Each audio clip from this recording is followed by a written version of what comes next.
പുലർച്ചെ ഒരു 4:30 ആയപ്പോൾ എണീറ്റിട്ട് നേരെ അടിച്ചു വാരി തുടയ്ക്കാനാണ് കേട്ടോ പോയത്. അപ്പോൾ അതൊക്കെ കഴിഞ്ഞിട്ട് ഞാൻ നേരെ ബ്രഷ് ചെയ്തിട്ട് കുളിക്കാനായിട്ട് പോയി. കുളിയൊക്കെ കഴിഞ്ഞ് വന്നിട്ട് ദാപ്പോഴേക്കും സ്വാമി ഇവിടെ അയ്യപ്പ സ്വാമിക്ക് വിളക്കൊക്കെ വെച്ചിട്ടുണ്ടായിരുന്നു കേട്ടോ. അപ്പോൾ അതൊക്കെ പോയി പ്രാർത്ഥിച്ച് വന്ന് നേരെ വിട്ടത് അടുക്കളയ്ക്കാണ്. അടുക്കളയിൽ പോയപ്പോൾ അമ്മ ഇവിടെ കറിക്കുള്ളത്, അതായത് ഇന്ന് പടുകൂട്ടാനാട്ടോ ഉണ്ടാക്കണത്. അതായത് കിഴങ്ങ് വർഗ്ഗങ്ങളൊക്കെ ഇട്ട് ഉണ്ടാക്കില്ലേ, നിങ്ങളവിടെ എന്താ പറയുക, ഇവിടെ പടുകൂട്ടാനാട്ടോ പറയുക. എന്നിട്ട് നേരെ അത് കുക്കറിൽ വേവിക്കാൻ വെച്ചിട്ടോ. പിന്നെ ഞാൻ ഇന്ന് ഗോതമ്പും റവയും കൂടിയിട്ടുള്ള ഒരു ദോശയാണ് ഇട്ട് ഉണ്ടാക്കാൻ പോകുന്നത്. അപ്പോൾ ഗോതമ്പ് പൊടിയൊക്കെ എടുത്ത് റവ അതേപോലെ കുതിർക്കാൻ വെച്ചിട്ട് അത് നന്നായിട്ട് മിക്സിയിലിട്ട് അടിച്ചെടുക്കണം കേട്ടോ ചെയ്യണത്. അപ്പോൾ അതൊരു ദോശയാണെന്ന് ചുടുന്നത്. ദോശയ്ക്ക് ഞാൻ ഉള്ളിച്ചമ്മന്തിയാണ് കേട്ടോ അരച്ചിരിക്കുന്നത്. ഉള്ളിയും തക്കാളിയൊക്കെ കിട്ടുള്ള ചമ്മന്തിയാണ്.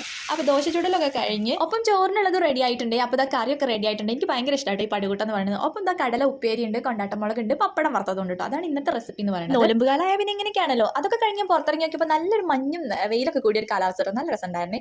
നോലമ്പുകാലാകുമ്പോൾ നമുക്ക് ഭയങ്കര പോസിറ്റീവ് എനർജിയാണ് കേട്ടോ. അപ്പോഴേക്കും എൻ്റെ നേവിക്കുട്ടി ഇവിടെ ഉറങ്ങി എണീക്കാൻ പഠിച്ച് അങ്ങനെ കിടക്കാം കേട്ടോ ചെക്കന്. അത് കഴിഞ്ഞിട്ട് ഞാനും അമ്മയും ചായ അടിക്കായിരുന്നേ. ദോശയും കഴിച്ചു, ഒപ്പം കുറച്ച് കടലപ്പേരും കൂടെ എടുത്തു കേട്ടോ. അത് കഴിഞ്ഞിട്ട് ഞാൻ നേവിക്കുട്ടൻ്റെ റോട്ടിൽ, വീടിൻ്റെ മുന്നിലുള്ള റോട്ടിൽ കുറച്ച് നേരം നടക്കാൻ ഇറങ്ങി കേട്ടോ. അപ്പോൾ ഇത്രയേ ഉള്ളൂ.